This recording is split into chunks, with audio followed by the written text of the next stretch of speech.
இந்தியாவோட எதிரி எப்படி நாடுகளே இல்லையோ, அங்க உள்ள ஸ்ட்ரக்சர்கள் உலகத்துல இல்லாத ஸ்ட்ரக்சர்களோ, அதே போல தான். அவனுங்க என்னதான் இந்தியாவுக்கு எதிரா பம்மாத்து, பூச்சாண்டி காட்டினாலும், உள்ளூர்ல வண்டி ஓட்டவே முடியுதில்லையே!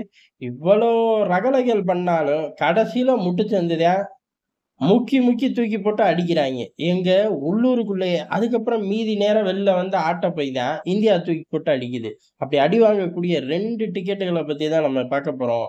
ஒருத்தன் யாரு அப்புட்ன்னா, தீவிரவாதி ஆசிம் முனீர். ஆனா அவர் தான் ஃபீல்டு மார்ஷல் ஆச்சே.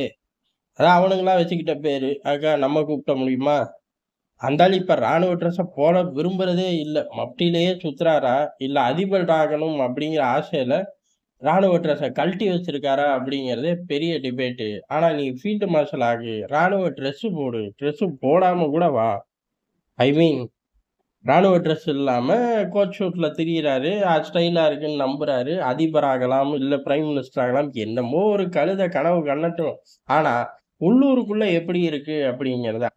காரணம் நமக்கெல்லாம் தெரிஞ்சு பாகிஸ்தான் ராணுவ தளபதிய தாண்டி யாராலும் செயல்பட முடியாது. அப்படி இருந்து ஒரு ஃபீல்டு மார்ஷல் அப்படிங்கிற ஒரு பொறுப்ப வாங்கி வச்சு என்னய்யா பண்ண போற? அப்படின்னு கேட்டா, நான் இந்தியாவுக்கு எதிரா யுத்தம் செஞ்சு ஜெயிச்சுட்டேன் அப்படின்னு அவன் சொல்லுவான். ஆனால் நம்ம அவன்ட்ட கேட்கவே இல்ல.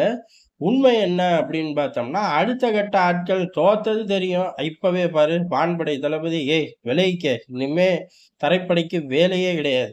என்னமோ அம்புட்டு பயலும் மாயாவியாயி மேலேயே சுத்திக்கிட்டு இருக்கிற மாரி. அது அதுக்குன்னு உரிய மைலேஜ் இருக்கும்யா. அந்தந்த காலகட்டம் வரும். அடி வாங்கினேங்கிற ஒரே காரணத்துக்காக காலங்காலமா இருக்கக்கூடிய இடங்கள எல்லாம் பாகிஸ்தானுக்குள்ள மாத்துவாய்ங்களா? மாத்த முடியுமா? இப்படி வேடிக்கை பார்க்கலாமா? இறங்கி அடிச்சுக்க. அப்படின்னு ஊரே இனி அந்த ஆள தூண்டி விடும். அது வேற சப்ஜெக்ட். ஆனா, இந்த மாரி பிரச்சனைகள்ல இருந்து தப்பிக்கணும் அப்படின்னு தான் இந்த பயப்புள்ள ஃபீல்டு மார்ஷல் அப்படின்னு ஒண்ண உருவாக்கி, சிஸ்டம்க்குள்ள உட்கார்ந்திருக்கான் அப்படிங்கிறத நம்ம பல நாட்களுக்கு முன்னாடியே விரிவா பார்த்தோம். இப்படி சிஸ்டம்க்குள்ள உட்கார்ந்து பக்கத்துல உள்ள அடுத்த கட்ட தளபதிகள் வேணா வராம தடுக்கலாம். என்னைய தடுக்க முடியாதுடா டேய்! அப்படின்னு சொல்லி பெரிய அளவுல ஒரு சத்தம். இந்த சத்தம் கேட்டோனே நம்ம தயக்கமே இல்லாம சொல்லிடலாம். இது இம்ரான் கானோட சத்தம் தான்னு. காரணம் ராணுவத்தை எதிர்த்து பலமா சத்தம் போடக்கூடிய ஒரே டிக்கெட்டு பாகிஸ்தானுக்குள்ள இம்ரான் கான் தான். அடக்கவே முடியலையே! எத்தன வழக்கு போடு, எத்தன வருஷம் ஜெயில் தண்டனை குடு, ஒண்ணுமே பண்ண முடியதில்ல. ஏன் அப்டின்னா, யாரோ ஒரு நபர் பின்னாடி இருக்கார். அந்த யாரோ நபர் யாரா இருக்கலாம்? உலகத்துல அம்புட்டு சேட்டையும் செய்யக்கூடியது, பக்கத்துல ஸ்ட்ராங்கான நாடு இருக்கு. அதாவது அந்த நாட்டுக்கு பக்கத்துல உள்ள நாடு ஸ்ட்ராங்கா இருக்குன்னா, அவர்கள் செய்ய வாய்ப்பு இருக்கு. அப்படி இல்லைன்னா, உலகத்துக்கே ஸ்ட்ராங்கான நாடு அப்டின்னா அமெரிக்காவ எடுத்துக்கலாம். இந்த 2 விவகாரங்கள தாண்டி இம்ரான் கான் பின்னாடி ஆட்கள் நிக்குதுங்கிறதுக்கு பெரிய அளவு பேச்சு கிடையாது. ஒண்ணு இந்தியா நிக்கணும். இந்தியா நிக்கிறதுக்குலாம் வாய்ப்பு கம்மி. அதாவது இம்ரான் கான தூண்டி விட்டு நிக்கிறதுக்கு வாய்ப்பு கம்மி. ஆனா இந்த மாரி வாய்ப்பே இல்லன்னு சொந்த நாட்டு மக்களே நம்புற அளவுக்கு சம்பவம் செய்யறது தான் உளவுத்துறையோட ஸ்பெஷாலிட்டி. அது தனி கத. அடுத்து அமெரிக்கா. அமெரிக்காவ பொறுத்தவரையும் இந்த தியரிய நடத்துறக்கு அதிக வாய்ப்பு இருக்கு. காரணம் என்ன? பாகிஸ்தான் ஒரு நாடா வச்சுக்கிட்டு நம்ம பிச்சை போட்டுக்கிட்டே இருக்கிறோம். ஆனா, அந்த நாட்டுல 2 குரூப்ப உருவாக்கிக்குவோம். அது என்ன ராணுவத்து கையிலேயே சாவி இருக்காமே! அவன் கையிலேயே இருக்கணும்னு என்ன? சட்டமா? எல்லா பக்கமும் 2 ஆட்கள வச்சிருக்கோம்ல பவரா? அதே மாரி பாகிஸ்தானுக்குள்ளேயும் வச்சுக்கிட்டா என்ன? அப்படின்னு யோசனை கூட வந்திருக்கலாம். அதனால தான் இம்ரான் கானால இன்னமும் தப்பிக்க முடியுது, பிழைக்க முடியுது. காரணம் ராணுவத்தை எதிர்த்தா உடனே டிக்கெட்ட கிழிச்சு கையில குடுத்துருவாய்ங்க. இம்ரான் கானுக்கு அது செய்யாம இருக்கறக்கு, பின்னாடி எவனோ இருக்கான். அந்த எவனோ வந்து நம்மள போட்டுருவான் அப்படிங்கிற பயம்தான். அமெரிக்காவா இருந்தா இம்மீடியட்டா போட்டுருவாய்ங்க. இம்ரான் கான் செல்வாக்க மறைமுகமா தூண்டி விடக்கூடியது இந்தியாவா இருந்தா, துருப்புச்சீட்டு கைவிட்டு போச்சுன்னா, தூக்கி போட்டு மிதிக்க ஆரம்பிப்போம்ல. என்ன வேணாலும் நடக்கலாங்கிற அச்சத்துல தான் இம்ரான் கான தொடாம வச்சிருக்காருங்க. இப்பேற்பட்ட ஒரு அதாவது அவர்கள் மொழியில பெரிய வெற்றி பெற்று நிக்கக்கூடிய ஃபீல்டு மார்ஷலையே சேலஞ்ச் பண்ணக்கூடிய ஆளா இம்ரான் கான் இருக்காரு அப்படிங்கிறத பெரிய மைலேஜ் பாகிஸ்தானுக்குள்ள.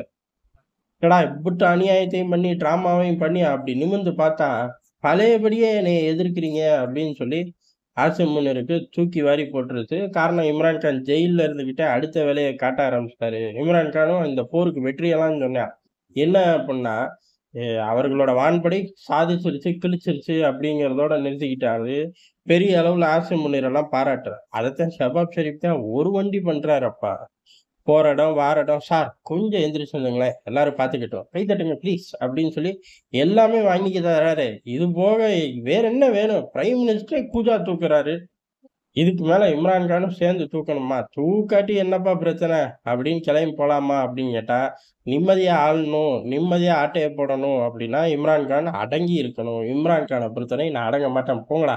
அதுவும் குறிப்பா ஆசிம் முனீர் என்னோட பரம எதிரி அப்படின்னு சொல்லி, ஏலே இவன் ஒண்ணும் உத்தமன்லாம் கிடையாது. நான் தான் இவன பதவியில இருந்து தூக்குனேன். தூக்குனோனயே கண்ண கசக்கிட்டு என் பொண்டாட்டிகிட்ட போய் ரெக்கமெண்டேஷன் நின்னான் தெரியுமா? அப்படின்னு சொல்ட்டாரு.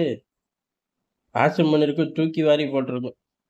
இத பொய்யின்னு மறுக்க முடியாது. பொய்யின்னு மறுத்தா ஒரு பையன் நம்ப மாட்டான். பதவி போனதும் உண்ம. அந்த காலகட்டங்கள்ல போய் கெஞ்சி இருக்க வாய்ப்பு இருக்கோ? இந்த ஆள் பண்ணாலும் பண்ணியிருப்பான் அப்படின்னு சொல்லி ஒரு கதை போச்சு அப்படின்னா, ஃபீல்டு மார்ஷலோட புகழுக்கு என்ன ஆகுறது? சும்மாவே வச்சு செய்றாய்ங்க. ஃபீல்டு மார்ஷல வாங்கிட்டு ஒண்ணுமில்ல அப்படின்னா, ச்சே! அப்படின்னு ஆயி போயிரும். இப்ப சொல்லாம இருக்காரு. வாயே தொறக்கல. இந்த சப்ஜெக்ட்ட பத்தி நான் ஏன்டா கமெண்ட் பண்ணணும்? நான் பாகிஸ்தானோட ராணுவ தளபதிடா. ஃபீல்டு மார்ஷல்றா. அப்படின்னு சொல்லி செவனேன்னு இருக்காருன்னு வச்சுக்குவோம். இந்த கதை நிக்குமா? நிக்கவே நிக்காது. காரணம் என்ன அப்டின்னா, இம்ரான் கானோட மனைவிய டார்ச்சர் பண்றது, உள்ள தூக்கி வைக்கிறது, தண்டனைகள் அறிவிக்கிறது எல்லாத்துக்கும் காரணம். அன்னைக்கு கெஞ்சும்போது, ரெக்கமெண்டேஷன் பண்ணுங்கன்னு சொல்லும்போது, "நான் அரசியல்ல தலையிடுறது இல்லையே" அப்படின்னு சொல்லி, "என் மனைவி மறுத்துட்டார்கள்" அப்படின்ட்டார்கள். ஆமால்ல. அந்த அம்மாவ எதுக்கு பிடிச்சிருக்காங்கன்னே தெரியலையேப்பா! அப்படிங்கிற சச்சரவுக்கெல்லாம் இனி பதில் சொல்லணும்ல. முடிஞ்சு போச்சா? இதுக்கு இறங்கி பதில் சொன்னா, பாசிம் முனீர் கெஞ்சிருக்க வாய்ப்பு இருக்கு. கெஞ்சினனால தானயா போய் பதில் சொல்றான். அப்படிங்கிற மாரி ஆயி போயிரும். இடியாப்ப சிக்கல்ல கொண்டு வந்து நிறுத்திட்டாரு. எப்ப? ஃபீல்டு மார்ஷலா ஊரு பூரா சவுண்டு போட்டு கைத்தட்டிலாம் வாங்கி உள்ளூர்ல வந்து இறங்கி நிக்கும்போது ஆரத்தி காட்டி வரவேற்பாய்ங்கன்னு பார்த்தா, பொட்டுன்னு ஃபீல்டு மார்ஷல் எடுத்த மைலேஜ பூரா தேங்காய் உடைக்கிற மாரி செதறு தேங்காயா உடைச்சு புட்டாய்ங்க. இந்த ஆள் கொஞ்சம் கூட எதிர்பார்க்கல. அதிர்ச்சியில உட்கார்ந்துருக்கானாமா. இந்த ஆளுக்கு பொழப்பே கிடையாதுடா. எல்லாத்துக்கும் அதிர்ச்சியாடா? இந்தியா அடிக்க வருதுன்னால அதிர்ச்சி, இம்ரான் கான் அடிச்சாலும் அதிர்ச்சி. என்னதான் பாஸ் உங்களுக்கு ராணுவம் மாரி செய்ய தோணும்? அப்படின்னு நம்ம கேட்டுறக்கூடாதா அந்த ஆள்ட்ட போய்? டக்குன்னு ஒரு டேங்க் மேல ஏறி நின்னுக்கிட்டு, ஒரு 10 தலையாட்டி பொம்மைகள கீழ வச்சுட்டு, ஒரு 4 ஸ்டார அடுக்கி வச்சுக்கிட்டு, அடுத்து நான் உங்கள வரும்போது 5 ஸ்டாரா பார்ப்பேன் அப்படின்னு காமெடி பண்ண மாரி, திருப்பி 5 ஸ்டார அடுக்கி வச்சு, அடுத்து வரும்போது 6 ஸ்டாரா வருவேன் அப்படின்னு, ஸ்டாருக்கு என்னடா வேல்யூ இருக்குங்கிற அத கூட்டிக்கிட்டே போம்போது என்னடா வேல்யூ மாறப்போது அப்படின்னு பைத்தியக்காரத்தனமா ஏதாச்சும் செஞ்சாலும் செய்வான். அந்த ஃபுட்டேஜ நம்ம பார்க்கணும். பேசாம இருந்துருவோம். அவனுங்களுக்குள்ள சண்டை போட்டு ஒருத்தன் எனக்கு டிக்கெட் கிழிச்சு குடுக்கும்போது, திருப்பி ஆட்டத்துக்குள்ள புகுந்து என்னங்கிறத விரிவா பார்ப்போம். இது இந்த ஆளுக்கு. அடுத்த ஆள் அப்படிங்கிறது ரொம்ப ஹைலைட். இந்த ஆளாச்சும் ஒரு சிஸ்டம் இருந்துச்சு. அந்த சிஸ்டத்துக்குள்ள வந்தாரு. கிளி கிளின்னு கிழிக்கிறாரு, தொங்க விடுறாரு. அது தனி கத. இன்னொருத்தனுக்கு ஒண்ணுமே கிடையாது. திடீர்னு ஒரு சட்டைய போட்டு இறக்கி விட்டாய்ங்க.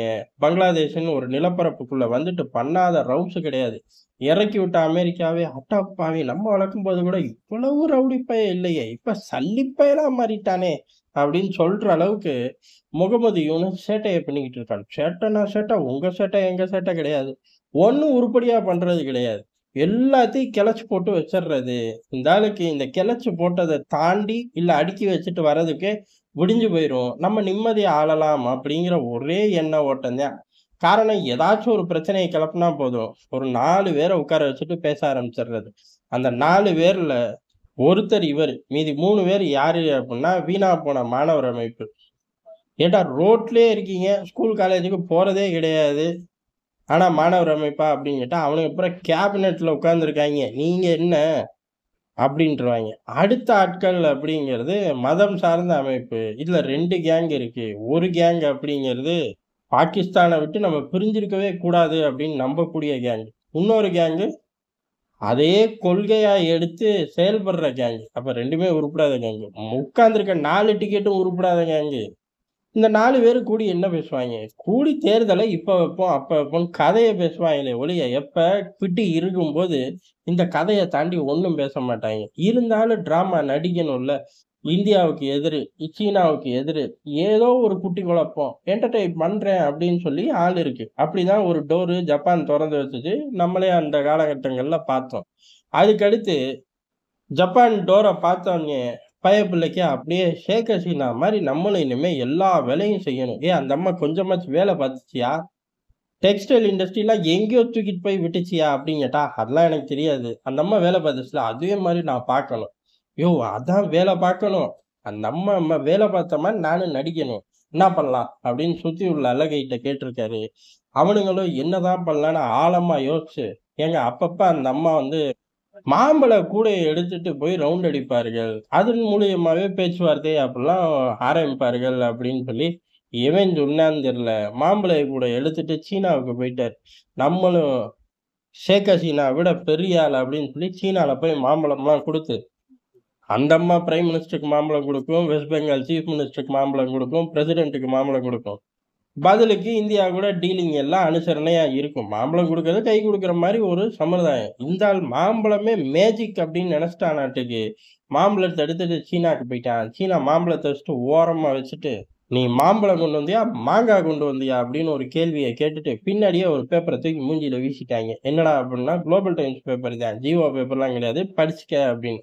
அதுல ஆர்டிக்கிள் மட்டும் கிடையாது.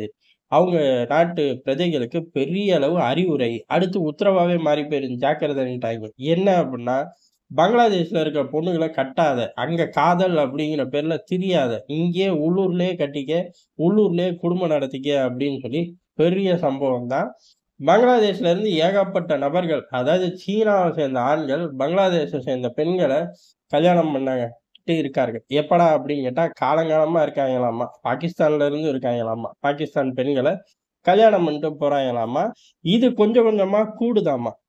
இந்த எண்ணிக்கைகள் கூடும்போது என்ன ஆகும்? ஆட்டோமேட்டிக்கா அங்க கசமுசாக்களும் வரத்தான் செய்யும். "அப்படியா?" அப்படின்னு கேட்கக்கூடாது. கசமுசாக்கள்னா மேட்ரிமோனில நடக்கக்கூடிய ஃப்ராடுகள். அத தாண்டி இருக்கா? சத்தியமா நமக்கு தெரியாது. அதனால அந்த சைடு போகாத.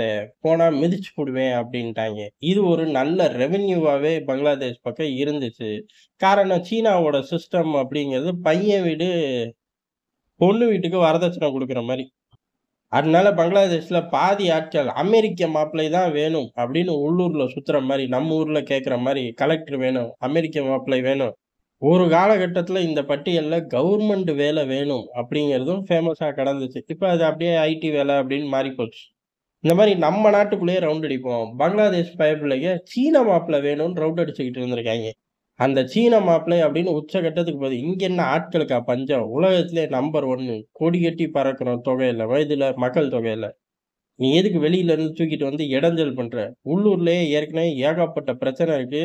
அந்த பக்கம் உய்கூர் பிரச்சனையில 1 டசன் பயலுக குதிக்கிறக்கு தயாரா இருக்காய்ங்க. நீ எதுக்கு வெளியில இருந்து ஆட்கள கூட்டிக்கிட்டே இருக்க? இதுல பெரிய ஸ்கேம் நடக்குது அப்படின்னு சொல்லி 2டே நாள்ல ஆர்டிக்கிள அதாவது யூனுஸ் மூஞ்சில வீசும்போது ஆர்டிக்கிளோட வீரியம் அப்படிங்கிறது ரொம்ப ஜெனரலா இருந்துச்சு. அதுக்கடுத்து ஆர்டிக்கிள் பம்ப் ஆகுது பாரு சீனாவுக்குள்ள. சீனாவோட பிரச்சனையே இந்த கிராஸ் பார்டர் மேரேஜ் தான் அப்படின்ட்டாய்ங்க. என்னடா கிராஸ் பார்டர் ஃபயர் மாரி சொல்றீங்க அப்படின்னா, ஆமா, ஆமா. அவ்வளோதான் சிம்பிள் முடிக்கிறோம் அப்படின்னு சொல்லி பங்களாதேஷ ஒட்டுமொத்தமா அந்த மேட்ரிமோனி இண்டஸ்ட்ரியில இருந்தே தூக்கி வீசுறாய்ங்க. அப்படி வீசக்கூடிய காலகட்டம் அப்படிங்கிறது எது அப்படின்னா, பயப்புள்ள மாம்பழத்த எடுத்துட்டு மாம்பழ கூடைய எடுத்துட்டு போன காலகட்டம். அங்க உள்ள பொண்ணுங்க மாங்கா திங்கிறதையும் கெடுத்துப்புட்டான். இப்ப உள்ளூருக்கு வரும்போது மண்ணள்ளி வீசுவாங்களா? மாட்டாங்களா? சத்தியமா வீசியிருப்பாய்ங்க. எல்லாத்தையுமா நம்ம போய் வாட்ச் பண்ணணும். நமக்கு நெறைய வேலை இருக்குல்ல. ரஷ்யா, உக்ரைன்னு. அதனால இந்த 2 பயலுக உள்ளூர்ல இப்படிதான் சமகாலங்கள்ல 2 நாளுக்குள்ள பெரிய அசிங்கப்பட்டு நிக்கிறாய்ங்க. அதையும் நம்ம இங்க விரிவா பார்த்துட்டோம். அடுத்த கட்டமா மத்த செய்திகளை பார்ப்போம். காத்துக்கிட்டு இருங்க.